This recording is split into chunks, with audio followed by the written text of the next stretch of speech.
Let's take another example, this is example 10. If the point A जिसके coordinate ये है B C D are the vertices of the parallelogram, ये सब coordinates किसके हैं, vertices of the parallelogram के हैं.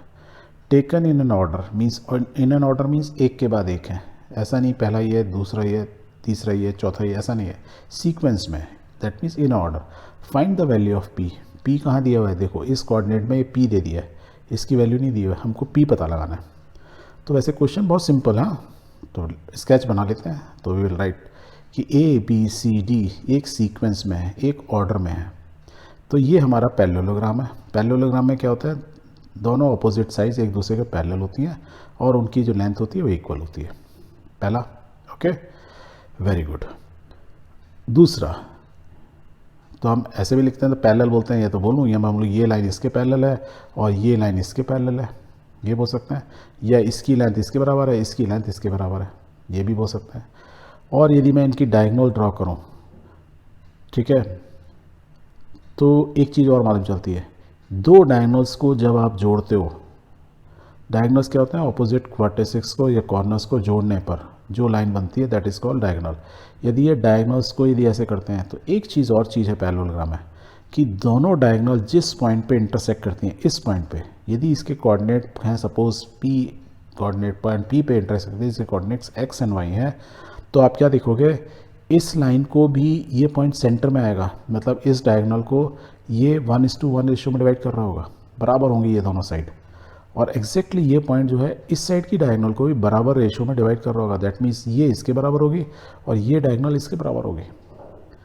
यदि बराबर है तो अब देखो ये पॉइंट है और एक ये पॉइंट है, मतलब एक लाइन सेगमेंट है जिसके एक तरफ के कोऑर्डिनेट ये दिए हुए हैं, एक तरफ के ये दिए हुए हैं, और पी के कोऑर्डिनेट हम बोल रहे हैं कि वो कोऑर्डिनेट है एक्स वाई, जो कि इस लाइन को 1:1 रेशियो में डिवाइड कर रही है, मतलब ये उसका मिडल पॉइंट है.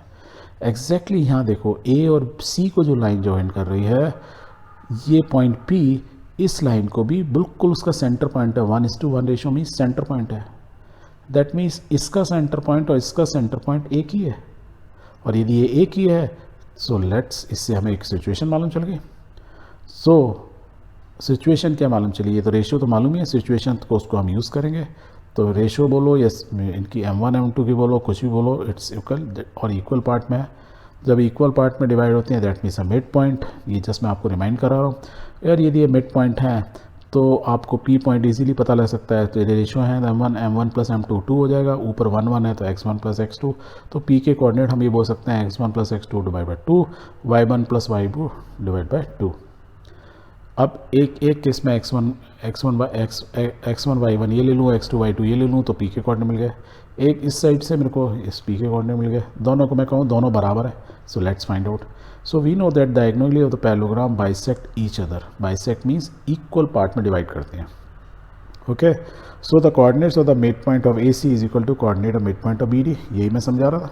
इसका मतलब क्या हुआ, लेफ्ट हैंड साइड के कोऑर्डिनेट मैंने इससे निकाले, तो क्या होगा 6 + 9 डिवाइड बाई 2. ये क्या होगा 1 + 4 डिवाइड बाई 2. एग्जैक्टली इधर वाले के कोऑर्डिनेट क्या होंगे, इज इक्वल टू p + 8/2 और 3 + 2/2. ये दोनों बराबर है. यदि ये दोनों बराबर हैं, इसका मतलब क्या है, ये वाला x है और ये वाला x है, तो this is equal to this. यदि ये इसके इक्वल टू है तो we can write this way कि 6 + 9 इज 15/2. और यह इसको पहले इन्होंने सॉल्व कर लिया, 6 थोड़ा सॉल्व किया, इसको सॉल्व किया तो 15/2 और ये 5/2.